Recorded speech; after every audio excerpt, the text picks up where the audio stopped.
अस्सलाम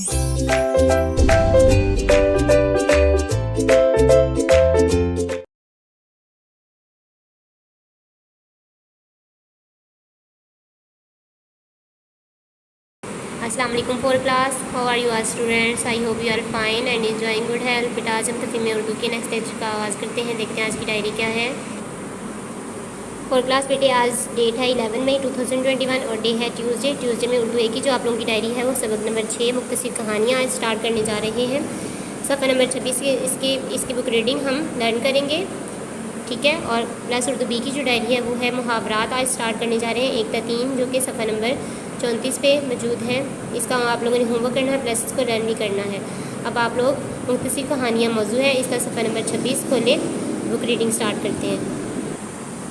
four class बेटे सफ़ा नंबर 26 है। 26 पे मौजू है आप लोगों का मुख्तसर कहानियाँ और इसके तदरीसी मकासद हैं तुलबा में दयानतदारी और ईमानदारी के औसाफ उजागर करना। दयानतदारी यानी कि सच्चाई और ईमानदारी अमानतदार होना, इसके औसाफ आप लोग में सिर्फ पैदा करना, ठीक है। कि आप लोग ये लेसन पढ़ने के बाद इस काबिल हो जाएंगे कि आप लोग सच्चाई और ईमानदारी से आप लोग हर काम जो है वो अच्छे तरीके से सर अंजाम दे पाएँ, ये सिर्फ आप लोगों में पैदा हो जाएंगी, ठीक है। उसके बाद है अपना काम खुद करने की आदत पुख्ता करना, कि अपना काम खुद करें, खुद करना चाहिए आप लोगों को अपना काम, क्योंकि ये हमारे प्यारे नबी सल्लल्लाहु अलैहि वसल्लम की सुन्नत मुबारक भी है। तो ये आप लोगों को इस चीज़ का आदी होना चाहिए कि हमें अपना काम खुद करना चाहिए, ठीक है। उसके बाद पढ़ें और याद रखें। आप लोगों की बुक रीडिंग में से कुछ मुश्किल अल्फाज दिए गए हैं और साथ में उनके मायने दिए गए हैं। तो अल्फाज मायने आप लोगों को मैं बुक रीडिंग तो नहीं पढ़ के सुनाऊंगी, आप लोगों ने बुक रीडिंग अपनी मदद आपके तहत करनी है। फर्स्ट पेज और उसका उन्वान है ईमानदार ताजर। ईमानदार ताजर की कहानी है ये।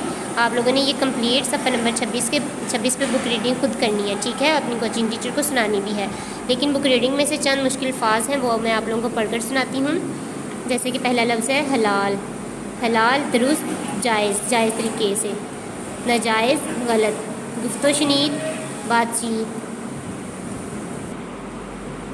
नेक्स्ट है गुफ्तो शनीद कहते हैं बातचीत को। फ़रोख्त बेचा गया, बेचना। कब्ज़ा कहते हैं काबिज़ होना, किसी चीज़ पे कब्ज़ा कर लेना। ज़ौजा बेगम या बीवी को कहते हैं, अहलिया को।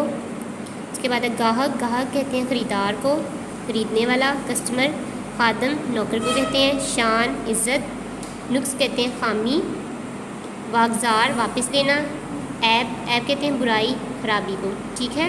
ये चंद मुश्किल अल्फाज थे, तो ये बुक रीडिंग में से आप लोगों को मैंने पढ़कर सुनाए। अब आप लोग अपनी नोटबुक स्टडी करें, हम मुहावरात करेंगे आज। फोर क्लास बेटे आप लोग मौजू में लिखेंगे मुहावरात का जुमलों में इस्तेमाल। मौजू है आप लोगों का मुहावरात का जुमलों में इस्तेमाल और तारीख़ है आज 11 मई, तो आप लोग लिखेंगे 11 मई 2021 ईस्वी और यूनिट है 2। सेकेंड लाइन से आप लोग लिखना स्टार्ट करेंगे। मार्जिन लाइन के साथ आप लोग लिखेंगे मुहावरात, जैसे कि हम जुमले बनाते हैं सेम एज इट इज़ आप लोग ये भी करेंगे मुहावरात, और थोड़ा स्पेस लेके आप लोग लिखेंगे जुमले। मुहावरात के नीचे पहला मुहावरा आप लोग लिखेंगे ओस पढ़ना। ओस पढ़ना कहते हैं बेटा उदासी छा जाना। जैसे कि जुमले में इसका इस्तेमाल करते हैं। आप लोग पहले तो लिखेंगे ओस पढ़ना, उसके आगे कॉलन लगाएंगे, कॉलन के नीचे से उसका जुमला लिखना स्टार्ट करेंगे। तो इसका जुमला है इनाम ना मिलने पर हम सब की उम्मीदों पर ओस पड़ गई, कि हमें इनाम नहीं मिला तो हम सब उदास हो गए, उम्मीदों में पानी पी गया, ठीक है। उसके बाद दूसरा मुहावरा है आप होना यानी कि शर्मिंदा होना। तो इसका जुमला है नकल करते हुए पकड़े जाने पर असलम शर्म से आप हो गया, पानी हो गया यानी कि शर्मिंदा हो गया। उसके बाद तीसरा है आँख का तारा होना यानी कि बहुत प्यारा होना, किसी का बहुत लाडला होना। जैसे कि इसका जुमला है हर बच्चा अपने वालिदैन की आँख का तारा होता है, कि हर बच्चा अपने वालिदैन को बहुत प्यारा होता है, ठीक है। उम्मीद है कि आप लोगों को इसकी अच्छे से समझ आई होगी। आप लोगों ने मीनिंग के ज़रिए इसको अच्छे से याद करना है और उनका होमवर्क भी करना है। यही आज का हमारा लेक्चर है। नेक्स्ट लेक्चर के लिए फिर मुलाकात होगी। अल्लाह ताला आपको और मुझे सानिया पढ़ने की तौफीक अता फरमाए। अल्लाह।